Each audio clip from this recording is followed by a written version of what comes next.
Hello, and you're very welcome to episode 74 of the Take a Pull podcast. Good evening, good morning, or good afternoon is what I should have said to start off the podcast. With a bit of luck, you are listening to this after we've given you a few winners from Top 73, which covered the first day of Down Royal. But yeah, with a bit of luck, this one is just as successful because I'm preempting that the first podcast went very well. And we're rowing in loads of winners. But Dec, how are you? Happy Halloween to you as we record on Halloween night. How was your evening? Happy Halloween. No, it's not bad. Just 40 kids at the door tonight. That's it. Which is not bad. It's not bad. It's quiet for us around here. It's usually upwards of that, but busy handing out sweets. Yeah. Bags. Anything costumes at the door then, or was it all generic enough? It's just kids in costumes. Yeah. It's pretty big event around here, Halloween. So look, it's all about the kids, isn't it? Absolutely. No, good time of year, and at least we got the weather for it. Last year was a complete washout, if I remember right. Just didn't stop raining on Halloween night, but I actually can't remember the last time it hasn't been raining on Halloween. Yeah, it's been bad the last few years, and it's so easy to associate the weather with horse racing. There's good ground all over the country at the moment. So, ideal trick-or-treat conditions. Maybe not the most ideal national hunting conditions, however. But look, let's hope we don't have any crazy non-runners. We'll get this show on the road nice and quick, Dec. The Lisburn and Castlereagh City Council 3-year-old hurdle starts us off. You were looking forward to going through this one, Dec. You told me beforehand. A few decent 3-year-olds have turned up in this race in recent years, and it's going to be unsurprising that Gordon Elliott, given his reputation that he's kind of amassed for himself this meeting over the last few years, is going to likely have the favourite in Lakota Blue for Jigginstown House stud. Sam Ewing taking the ride, filling in for the suspended Jack Kennedy. Big opportunity for him this week. I suppose that's where we'll start, Dec. Slurricane made a nice start to life over hurdles. Third on debut, Tom Harney riding for Ross O'Sullivan there. We've also other winners in there, including Priory Angel, who was a winner on his hurdling debut, or her hurdling debut, sorry. And Jane's Harbour in there for Joseph O'Brien as well, having her third start already over hurdles. So any of the newcomers maybe taking your eye, Dec, or do you think this is Lakota Blues to lose? Sure, I don't know much about Lakota Blue. She won at a place called Corlay in France. Maybe David Mon has been to Corlay to have his eye on a few and maybe buy a few from there. But I couldn't find much form from the horses. He won one of those flat races for French horses over just short of 1.5 miles. So I don't really know. There was a lot of money for Slurricane the last day, but probably just disappointed. He was only third. He wouldn't be for me. I actually really like Jane's Harbour here, Andy. All right, okay. Yeah. She was third in the maiden this month, but she was ahead of Action Plan, and that probably puts her ahead of Slurricane here. She did improve from her jumps debut, and it's only her third run. It's only her third. She only run her life, isn't it? Fourth run of her life. It's only her third hurdle race. But it's more the fact that it's only the fourth run of her life. She only had 3 runs. The danger could possibly be Prairie Angel. She won a maiden in August. She's 2 from 3 on the flat since. And look, the hurdle form hasn't worked out great, but it's a horse with lots of confidence. We mentioned it the other night actually about Jigginstown not buying horses that were Gold Cup horses. Now we have a juvenile hurdler here, but I know they had a couple last year, but they moved Calusin on pretty quick. Yeah, I just don't know enough about the form, but I do like that form from Jane's Harbour, and I suppose it'll come down to whether she. Look, there'll be nothing wrong with winning this race. She can still go wherever she wants. Like, you know what I mean, you're gonna have to pick up a race. You want to end up in the Fredwinder, but I'd say she's the one I'd be keen enough on here. Yeah, she definitely have a chance. Like there's winnable races for fillies of her ability. Obviously, like I know there's a listed hurdle at Aintree, that is on as well. I think that's on the Beecher Day. I think there's one at Newry. There is. Yeah, there's definitely one at Newbury. missing her like Ruby. Like there is plenty of opportunities for the 3-year-old fillies, which is good. Plenty of opportunities to win races, and yeah, look, I wouldn't definitely wouldn't put you off her. Priory Angel, as you said, obviously a filly that's as you said in really good form. Obviously you can easily knock Coles in the hurdle form, but as you said, she's won, was it 2 of her last 3, starts on the flat, now has a flat rating of 83. Like, she's clearly thriving with her racing. I think she's the one to maybe beat on form, just because obviously she's shown an aptitude to hurdling, and obviously she's gone and won her last 2 on the flat. Maybe you could say if the ground got very, very quick, I don't think it is. Like, they're surely going to be throwing the water down. She might obviously prefer like kind of softer underfoot conditions. Territories as well. Interesting sire. Not one that I've not has known to get many jumpers, and I believe he's Territories. A stallion who I quite liked. I think he's sold to India recently though, which I was a little bit surprised about because he was doing okay. I think he had a classic winner this year. Lakota Blue, obviously the very interesting hurdling debutant though. And I'd say it's going to take all the rage in the market, but you know there's ones in there you could definitely take him on with, and he could set the market for something like someone like Priory Angel or James Harbour, if he's not kind of streetwise enough to go and take this on his hurdling debut. So an interesting little race, definitely one to follow as we go into the winter months. The Tayto Group maiden hurdle is next, Dec at 1 o'clock. Where probably say your lad probably got a few bags of Tayto in his trick or treat bag, or maybe you were giving them out. I don't know, but if there was many crisps given out at the door today. I think we got. What did we find out? There was giving out the Tesco cheese and onion, but we also got the Tesco skips. They were called shells. But my other lad actually ran in this maiden hurdle. He did, yeah. Count Anna, yeah. That's his first ever run, wasn't it? Yeah. Behind Mighty Power. Yeah, yeah. What, just beating the 83 lengths or so or something, was it? 183. Yeah, that working back though is that was the plan, just as we drew it up. Very good. Well, look, I don't know if there's going to be anything like Mighty Potter in this field of 16. Well, kind of interesting. Obviously, there's Romeo Coolio, I suppose. Maybe I'm not giving him much credit, but would you be worried about the ground for such a big horse? Because I know he took the eye. We seen this lad walking around the ring for the champion bumper deck, and both of us were like, Jesus, nearly ducking for cover by how imposing he was. Yeah. Look, he just wasn't a bumper horse, but he shouldn't have been a bumper horse. He was a very good bumper horse. And he was also the personification of why anti-post betting is dead, because this thing was 6 or 7 to 1 for the champion bumper. He went off like 18 to 1 on the day. Like, he doubled the price and ran a blinder. I would be worried about him on good ground though. I think he needs to have softened description, just by the way he looked and how well he ran at Cheltenham. And it's fair to say he was probably below form at Punchestown when 5th on better ground. And he should have enough class to go and win this, but going forward, I don't know how much you would want to see him. You wouldn't want to be running them 3 or 4 times a season on good ground, put it that way. But what are your thoughts? Do you think there's anything that gets close to him, or like if he runs to form, or what you think he could be? He's just going to go and win this, isn't he? He should just go and win. Like when we seen him at Cheltenham that time, like I was thinking, just go straight over fences with him. Don't mess around with hurdles.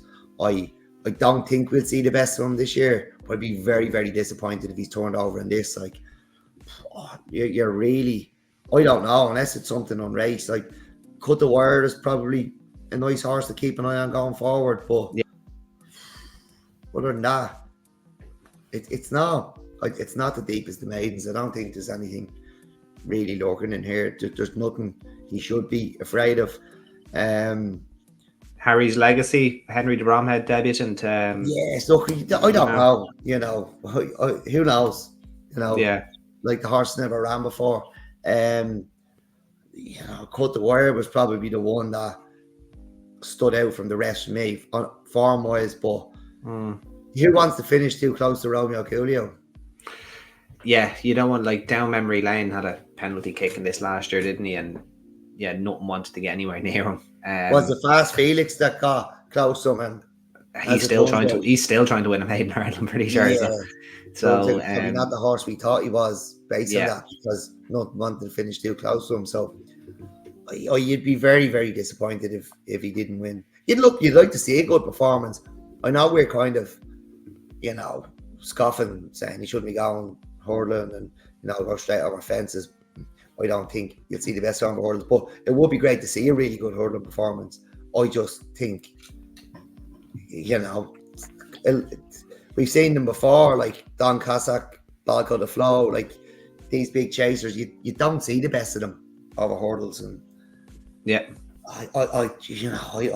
I'd love to see, like Willie done with Fact the Fire last year. Like, they don't need to go hurling. There's enough novice hurlers there. Take the chance and go. Novice chasing with him straight away. Like, he's bred for the job. Yeah, and he's already won a point to point. Like, exactly. You're only just giving them opportunities, I suppose. It's a season. We talk about bumpers being a waste of a year. For some horses, novice hurling is a waste of a year. Like, these things have been trained to the minute to win a point to point. They're not as big and raw and backward as they used to be. Like, it's so point to point is such big business. They've been trained like race horses. Like, Yeah. I think novice hurling for a lot of them can be like, they all go novice hurling. Just take the chance and go novice chasing, where you may have more opportunity than looking at the arse of some really good novice hurlers this year. Yeah, no, absolutely. You make sense.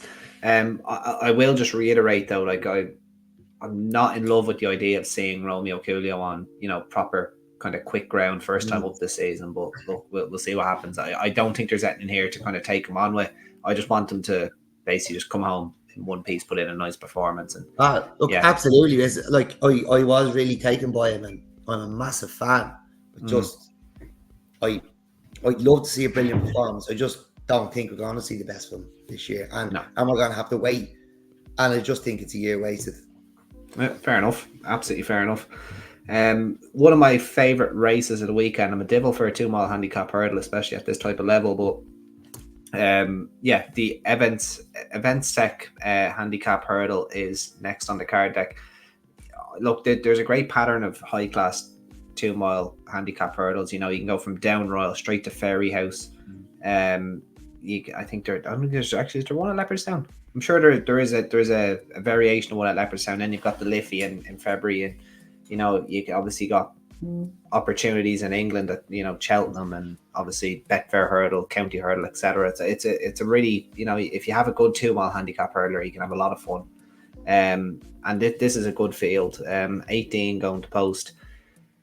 Look, not an easy race to kind of get a grasp on, but I suppose the one that takes your eye out, Dec, is the 4-year-old filly, is it? Calaconte. Carl Miller taking off 7. Yeah. It was 11.10. It's going to be 11.3. I think this is a pretty tall enough ask for a 4-year-old filly, and I was stung in the race last year, I think, with a 4-year-old filly, or maybe it was a 5-year-old mare. Foxy Girl. Remember. Foxy Girl. I'm still trying to get my money back on her. Yeah. In the same colours, except Henry the Bromhead trained. Do you think Calaconte is look, she could potentially be well treated off 130, but I don't think it's as straightforward as an ask as as it possibly could be. What are your thoughts here? I'd love to be taking her on, but I just don't know if there's anything far enough ahead of the handicapper in this race. She was a very good juvenile hurdler.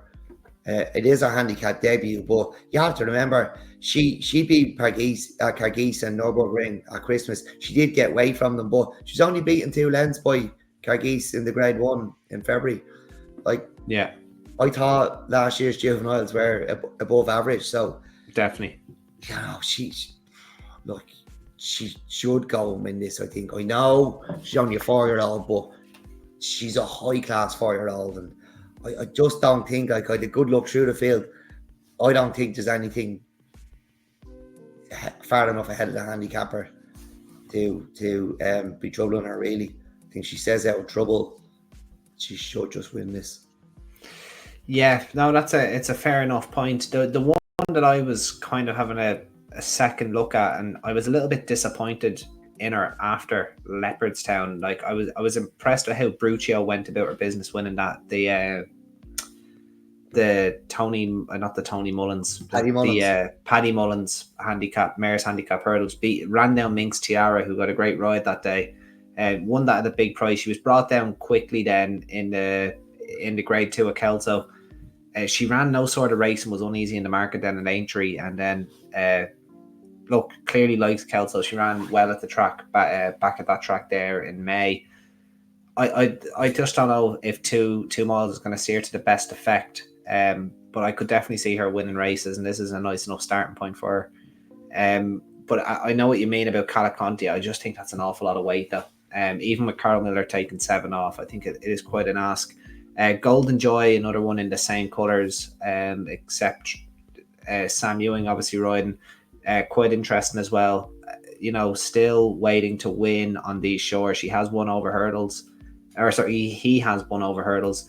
And then was, if you take the 3 lengths, third to Smooth Tom in the Fishery Lane last year when it sent off 11 to 8, could be well handicapped off 125. Like, you can't really assess him on the run behind Risk Bell or even Zarak the Brave. Like, he was, especially the Zarak the Brave race, like, he was just never put in that race. Like, he was a complete non-jigger from the start. Will be interesting to see how maybe he runs in what can only be assumed as the second colours of Rob Core there. But 125 probably no gift, but I'd be interested to see how he does get on, and what price, what way the markets go, because I'd imagine that there is ability there given how well he ran behind Smooth Tom and obviously winning on debut in France. So interesting enough runner there, but it's Calaconte for you, Dec, yeah? I'd love to be taking her on. Like, I'd normally be licking my lips now at something set in the market like this, but she did look high class, and only beating 2 lengths in a grade 1 in February. It's first time in a handicap. Like, if she's fit, I think she should beat these. I just don't think there's anything in the race far enough ahead of the handicapper to really trouble her. It'd be interesting to see where you go with her if she goes and wins this, though. Like, it could be, if you're winning this off 130, even granted Carl Miller £7, like, she gets into the kind of hard to place territory then. Like, you'd probably have to run her in the Greatwood. You'd have to run her in the Greatwood, yeah. I don't know if that's an early closer or not, but that's the obvious race for her. If she closed this week, yeah. Yeah, so I don't know if she has an entry there, does she? Or I know that Paddy Power was entered, but I don't know if the Greatwood have entries. She's not in it. She's not in it anyway. So yeah, interesting. Well, I don't know. I'd stick her over the fence. Of course you would. Yeah, no, she could be a sight over fences, all right. Absolutely. I'm probably going to, even though as much as I love 2 mile handicap hurdles, like, I'm not going to bet with my heart and say man of work. I'm not going to do anything like that. I'm going to watch Calaconte. She's one of the more fascinating runners on this card for sure. Handicap chase on next, the Eventco Marks handicap chase. So they have a handicap hurdle and a handicap chase sponsored on this card. It's the 210. It's over 3 miles. I was saying off air to you, Dec, that if Banjax was to stay this trip, he looks the one to beat, and I'm sticking by that. Like, I think that his form is looking really strong. Obviously the second to Favori Logique last time out, but the third placed horse has rattled off a hat-trick since, presenting Lad. Banjax was well backed, sent off favourite that day, and steps up to 3 miles. I think it's just a case that if he stays, I'd be genuinely disappointed. I think the only way this horse gets beat is if he doesn't stay to 3 miles. I'd be pretty confident I'm winning this race. One of my better bets on the Saturday for sure. But who do you like, Dec? Well, you'll always go for Lorna Fowler horse, don't you? I haven't tipped the Lorna Fowler horse in yonks. I don't think the race will take an awful lot of winning. Similar to the last race, like, I don't think there's anything too well handicapped in here, and it's probably the ground. I actually think Friday's card is much better for punting than this one. Like, I'd agree with that. Yeah, I won't be getting heavily involved in too much, but it would be Shajak for me. Like, he was second in 2 beginners. I know you said he's flat bred, but he was second in 2 beginners chases. He was beaten 7 lengths in the Lartigue last year off 118. This is handicap chase debut. He's in here off a pound hard in that Lartigue run. He looks the best handicap in here for me, and I think he can fence. Haven't finished second in 2 beginners, so I think this is opportunity to take advantage of that mark. And look, he's only a 5-year-old. I don't know whether there'll be any more in him, but I think it's a good opportunity to go and get his head in front here over fences. Very interesting. No, yeah, the run behind the Friday Man wasn't a bad effort. He's a nice enough horse at Tremor. Yeah, but look, he's obviously shown his aptitude for fencing as well, like second and two beginners, like you said. Like, even though he's flat bird, he can clearly jump. So, Rainbow Trail is probably a nice horse. He came down quite early but in the race that Jordan's won the grade 3 at Punchestown. So that could turn out to be a nice bit of form. Yeah, absolutely. 100%. Yeah, no, we're absolutely rattling through this. So Shajak and Banjak's the selections there. Right, Dec, on to something that we're not really used to covering, grade 1. The Ladbrokes Champion Chase over 3 miles. Obviously the first grade 1 of the Irish domestic season. These are all way too exposed for me. Yeah, these are as exposed as streakers really at this stage. But anyway, it must still be covered. The 5 going to post. Delta Work, who obviously will love his good ground, but obviously usually needs his first run of the season. MYLN, who's not getting any younger, is what Henry de Brom had said. Definitely true words.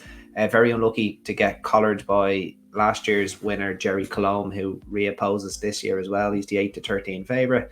The King George winner, Hewick, in here as well. Him and Jerry Colombe had the option of the Charlie Hall up until declarations. Both come here. And Visionarian, who, got his head back in front, beating French Dynamite, who does go for the Charlie Hall on Saturday at Gowan last time out. He was beaten in a 2-horse race on this card last year by Ash Tree Meadow in the Sophomore Chasers Grade 2, which we'll cover in a minute.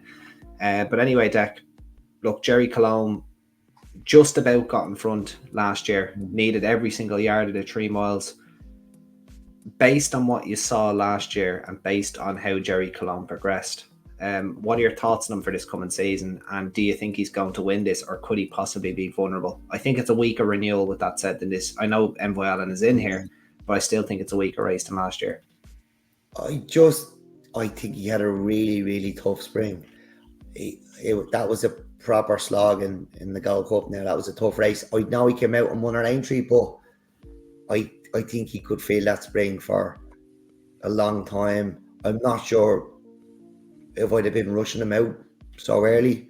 I know it's what Gordon likes to do, but even Willie was saying that we might not see Galloping Des Champs and the John Dorkin, and he's won 2 Gold Cups. Normally you'd see Willie just, taking the same route there, but he's talking about maybe not seeing him till Christmas because of such a hard time he had in the spring. And look, we know Gold Cups leave their mark, and he did come out and win an entry, but I would just like to see how he is.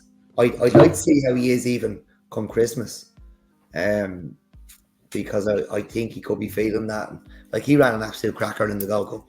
He done an awful lot better than I expected, and he really made it a race with Galloping Des Champs. But he also chased Galloping Des Champs home in February as well, and it was a lot of hard racing on him. So no matter what the ground was going to be like, I'd have been taking him on. MYLN, look, he was really in last year, second in the Ryanair, but look, not the horse we once hoped he was going to be, but still has still run his races, and we'd all love to own him. But I'm not sure. Delta Work, the cross country is it's a handicap this year, isn't it? So he doesn't want to be bolting up in this. No, it's the last thing you want to do. And he ran such a fine race in the Grand National as well. Like, he's he's aged like a fine wine. Like, what a great horse he's been. Absolutely. Hewick, look, he loves the ground. He had a pipe opener up Punchestown. He's the obvious choice for me. Right, I do just wonder what stepping up in trip could unlock with Visionarian. I know I think he's 9 now. He's not getting any younger, but he's the bit of the unknown in the race. He's stepping up in trip. We know what that can do to the horses. A lot to find though. He has a lot. One rated 151. Like, it's nowhere near good enough for a grade 1. But as you said, he is stepping up. He's plenty to find, but many of them are going to run to their mark. Good point.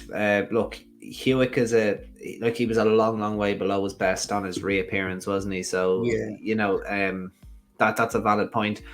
Look, I would say the most likely horse to run to his mark because it's a mark of 163. He's capable of it, and he did it last year. I'd say MYLN is 100% the horse that I would have running to 163. That's going to be the benchmark. So if you take that, he still has to find just under a stone. Yeah, he's probably not going to find a stone, but not look. I do think Ewick is probably the most likely winner, and I'd say a lot of people like to see Ewick winning this on the Sharks name, but I'll go with Ewick. But I just, be interested to see what's stepping up the 3 miles on Locks Visionarian. Yeah, that's a fair point.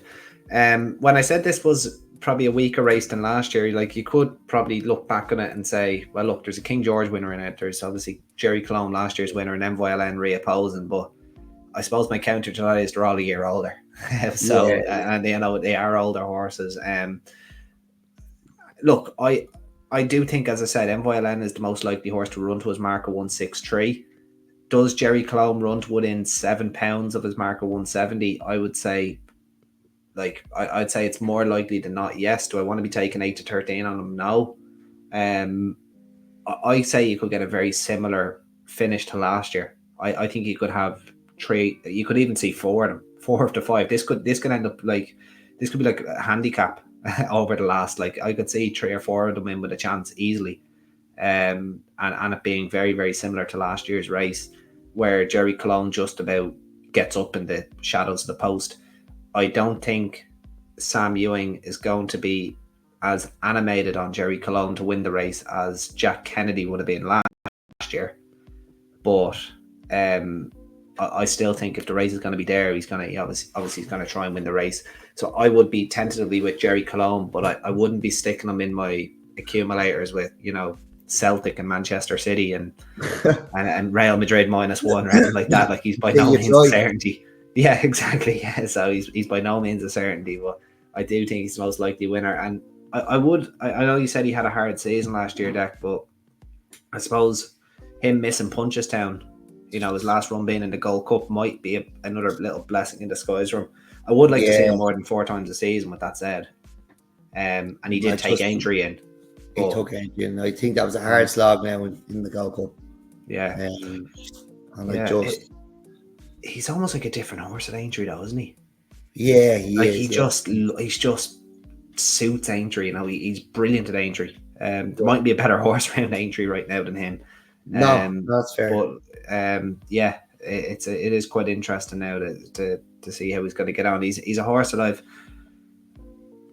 kind of. It's taken me a while to kind of warm to him, and I still I couldn't have him for the Gold Cup. I still couldn't have him for the Gold Cup this season. But if he's when I see him in that bowl at Aintree, he is it's something that I'd love to be in the front row or be at Aintree to see, because he is some sight. Yeah. Hopefully we get a good race anyway. Anyway, on to the second season chasers, the Bottlegreen Ladies Day 2024 chase, the Grade 2. I think this is a race that maybe needs looking at from the committee at this stage, because it's lost its gloss, in my opinion, in the last couple of years. And it was a match last year. It was a match last year, and we've gotten three runner renewals. I remember the likes of Petit Zig for Paul Nichols turning up in this race, I'm pretty sure, and stuff like that. Stone won this race. Yeah, it used to be a much, much better race. And look, we're gonna have we do have Pinkerton getting a stone off Found a 50. It is going to be an interesting race, I suppose, in that sense. And we have the big chap who was back to form, well back to Limerick, and is going to absolutely love the ground. And we've Lucid Dreams having his second of his probably 100, second of 50 starts this season, running here as well. And then Ivor the Boneless, a banter entry there, rated 87. Yeah, you may as well skip around and collect a couple £100. Nice placing as well. The second that was rated in the 80s. I remember that was a mare, wasn't it? Yeah. I'll find the name of that now. I'll find the name of that mare now in a minute, because I do remember that. That was behind MYLN, wasn't it? It was behind MYLN. Yeah, I'll find that now in a second. But anyway, Dec, do you think Pinkerton can beat Found a 50 getting a stone? I suppose it is an interesting little race. Look, he gets a stone. He's only rated £8 inferior. Now, sometimes I think when a handicapper comes up against a proper grade 1 horse, it doesn't matter what they're getting. They'll just be spotted out of the way. But maybe Pinkerton is more than, looking at his last 2 runs, he probably is more than a handicapper. Like, he won that. Did he win the novice, that old grade A novice handicap chaser? He won he beat San Ron, the grade A. It was a 2 mile handicap chase. He won at the Punchestown. He didn't win the novice one. He won the 2 mile handicap chase, beating San Ron, and Solness, who's had a fantastic summer as well. And then he went and obviously won the Galway Plate. Look, he's probably better than a handicapper. I think he was. Yeah, look, he was handicapped last year. There's no two ways about him. And we definitely think we might have spoke about it when we covered one of his beginners, then just to keep an eye on him. But look, he's had a spin on the flat recently as well. He's an 8-year-old, same age as Found a 50. Found a 50 won his beginners here last year. He was a grade 1 winner at Aintree, second in the Arkle, second in the Irish Arkle. He was second in the Drinmore, and that was his only try at this trip. But just to give us the own, I fancy Pinkerton here. I don't think any of the others would be good enough, but I've always been a fan of Pinkerton. Found 50 is actually a 7-year-old deck, so he's a year younger. Yeah, he's a year younger. No, that's okay. Look, obviously, I know what you say about being a grade 1 winner, and he found a 50. In fairness to him, I think he only won twice last season, or maybe it's 3 times actually. He's 3 of 6. He beat beginners, then he had the Drinmore, then he had Leopardstown. Beat my mate. He won the Christmas, didn't he? Yeah, and then he won at Aintree. He beat my mate Mozzie, and then who probably left that grade 1 behind, trying to win the Grand Annual, and then he won at Aintree. He was beaten by Gaelic Warrior and Ilete Tomp in between that. I think he beat Ilete Tomp that day as well, actually, as you said, on the 26th. Look, he didn't. I know he's beaten 3 times, but he didn't do a whole lot wrong last year. No. I can't warm these active stud horses. I just can't warm them. Yeah, no, it is fair enough. Look, I'll be interested to see now. They're starting them off over 2.5. He's a horse that he obviously started off at 2.5 at the start of last season. I think he won his beginners over 2.5, and then the Drinmore was over 2.5. No, he won the beginners here over. Is that not 2 miles? I think it was 2, and I think there was one over 2, and there's one over 2.5. I think he won the 2.5 though. Right. But look, he was he done really, really well at 2 miles, I thought. Look, the only horse he's been beaten by are last year where I Am Maximus, who's probably a Gold Cup horse. He beat Ilete Toms. He was beaten by Gaelic Warrior. He beat Ilete Tomp, but then got beat by Ilete Tomp, I'm pretty sure. He beat him at Christmas and then got beaten by him. Yeah. So look, he's only been beaten by good horses, but he has to give a stone to Pinkerton, who was well handicapped last year and went and picked up his prizes. So, and has a fitness edge, and has had he's ran in the Galway Plate, but he's also had a spin on the flat recently. So I like when they can compete on the flat. Yeah. Oh, I think part of me kind of the punter in me wants to see Pinkerton win this race and then Found a 50 come back to 2 miles, either at Sandown or at Leopardstown, and you might get a prize on them. Yeah. And meanwhile, we just keep backing Captain Guinness for the Queen Mother. Yeah, the very same, yeah. Absolutely. Just keep chipping away at Captain Guinness for the Queen Mother. Yeah. No, I do think Pinkerton is the most likely winner over 2.5 miles with the fitness edge, but I Found a 50, I'm going to keep on side. As I said, if there's a 2 mile grade 1, we know El Fabiolo's out for the first half of the season or up until Christmas or something. Energumen is coming back from his season on the sidelines. Marine National, we're not sure if he can breed. So, the 2 mile division is there for the taking. Come here. Captain Guinness is best anti-post bet out there at the moment because he's the one we know everything about. He actually only won the race a few months ago, and then he was second. Like, he's still 25 to 1. It is actually because he is a. Don't be backing Ballybourne. Don't mind backing Ballybourne. Just keep backing Captain Guinness. Like, he's arguably the fastest horse in training. He didn't get home in Punchestown, but he just about got home in Cheltenham last year. So, like, instead of guessing, you know, and maybe backing him for a couple of races, just back Captain Guinness. Yeah, Firefox is not Firefox. Sorry, that's the other one. It's I found a 50 now. I'm gonna consider now chipping away at him, and especially if he was to get B here, if he was to be outstayed by Pinkerton, I'd be chipping away at him for the 2 mile races is something I might actually entertain. But yeah, no, Captain Guinness obviously is the consistent benchmark.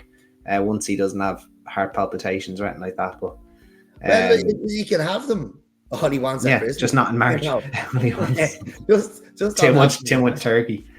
Too much. That's all it is.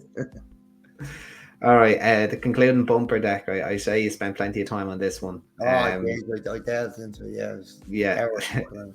Classical Creek. I suppose is going to be taking all the rage here. Harry Swan for Gordon Elliott. Look, I've already seen this one tipped up for the bumper already. It's basically once a Willie Mullins or Gordon Elliott horse with that bold 1 to signal a point-to-point win gets entered in a bumper, it gets entered in a bumper here, it becomes 10 to 1 for the champion bumper overnight. Obviously, Cocktail Brute in there as well for Gordon Elliott too. So look, it's been an interesting enough bumper. But a horse he beat by 12 lengths in his point-to-point finished 5th, beating 21 lengths in a maiden at Uttoxeter. Who's this? This is Classical. This is Classical Creek. Classical Creek. And how much did they pay for said Classical Creek? Let me have a quick look at that. He was only 65 grand for winning the point. When I say only, but just if he was in green and white, he would have been 165 grand. But it was Dickinstown. So. But you know, I'm just saying, you know, the only bit of form we have to go on. He beat Tyson McGill was third, beating 12 lengths. And he then finished 5th, beating 21 lengths in a July maiden hurdle at Uttoxeter. So it's not like, you know, when you see a nice bumper and a couple of them come out and won. Yeah. Like the interesting thing about stop backing him for the champion bumper. He probably won't run in he's owned by Jigginstown, and just back Captain Guinness for the Queen Mother.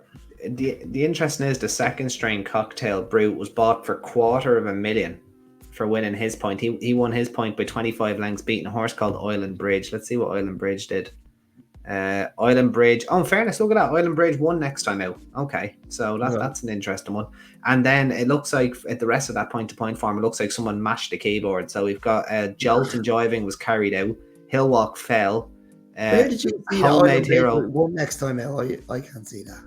Island Bridge, it says here he won next time out, beating 25 lengths, then won a point-to-point there on the 20th of October. So where did he win? He won a Peppard's Castle, won by a neck. Actually, it was a dead heat as well, so it was a kind of a blanket finish. Did you see the point-to-point? I have here, his SP was Cocktail Brew. His SP in that 6-4? 3-2. 3-2, that's woke, isn't it? I'm looking at Irish racing. What are you looking through the rest of that form? He beat Island Bridge by 25 lengths, and then the rest, it was just a demolition derby in behind, carried out, fell, pulled up, one-seater rider. I don't know what was going on, but there wasn't a bleeding race going on. I can tell you that much for free. It looks like they're all hitting each other with steel chairs or something going on. It's like WWE or something. Anyway, so look, by going off the very reliable point-to-point form there, it feels like you should be on Cocktail Brew as opposed to Classical Creek. But anyway, let's see what happens. Maybe I'll have a little banter bet on Cocktail Brew for the champion bumper, see if I can get better than 10 to 1 when I tip them up later. But anyway, Dec, that's everything. Did we agree on anything? Do we have an app at the top? Or I don't think we agreed on anything. We didn't even agree on Captain Guinness for the Queen Mother, which I'm bitterly disappointed about. Fair enough. I can agree with you on that. The nap at the top is Captain Guinness for the 2025 Queen Every winner. time we don't find a nap at the top, we're just gonna have more money Have in to back Captain Captain Guinness. Guinness. Yeah. Absolutely. All right. Well, that's all we got time for. No, In top to ask you 74. something. How is a horse who won the race in March, was second the year before, how is he 25 to 1 for the race next year? He's only ran once since he was beaten like on the line. He led to the line. Okay. He won the race, then he took us the punches down, runs in the grade ones, beaten on the line by Banbridge. And he's 25 to 1 for the race next year. While everything that's shorter than him is uncertain to run. Could be dead. He is the most logical anti-post bet if you suffer from that addiction of having an anti-post bet. Of needing to have an anti-post bet instead of, listening to us and backing something in a handicap hurdle where none of them are trying apart from the one we tip. Like, if you insist, just back him. He can only run in one race. He literally cannot run in any other race of the meet. Yeah. He could probably only run in the Grand Annual and everything carry else. About 40. So he can only run in one race. He won it 2 starts ago. His last start, he was beaten a short head. He led to the line. He's 25 to 1 for the race. The betting public think he only has a 4% chance of winning the race. That's why he's 25 to 1 as a vote. Stop backing Ballybourne. You don't know. He could go on the stairs hurdle. Stop backing Ballybourne. Just back Captain Guinness. You will get a run for your money. Have a fun. You will get a run for your money. In fairness, that's what you will get. And I'm gonna probably have to start backing Found 50 now. I'm nearly talking myself into that one. Right. Well, look, that's all we've got time for in top 74. Top 75 deck. We're gonna try. We popped out a tweet today of Irish horses that you want us to cover, and we're gonna tell you what we think it is. So we're gonna have to get our research caps on for a few of them. There's a few ones that we can cover pretty quickly, but there's a few that I hope you weren't bumper horses. Yeah, any bumper horses will be exempt. I'm not going through point to point form. We'll have a look if we can find a bit of form. Yeah. Okay. Yeah. We'll have a look. So that will be top 75 or top 76. I say it might be top 76 because the Clonmel Oil is next week, Dec. Grade 2. So that will be Tuesday night probably. So we'll bookmark that one, Dec. I wouldn't mind if I can get the day off work, actually. I'll ring in sick for you again. Sounds good. Yes, it's Andy's dad again. Yes. Yeah. He's going racing. Yes, he's sick again. Yes. Not well. Yeah, it's terrible. All right. Well, until that time, that was top 74, guys. All the best. Keep liking, sharing, subscribing, and we'll talk to you soon. Bye-bye.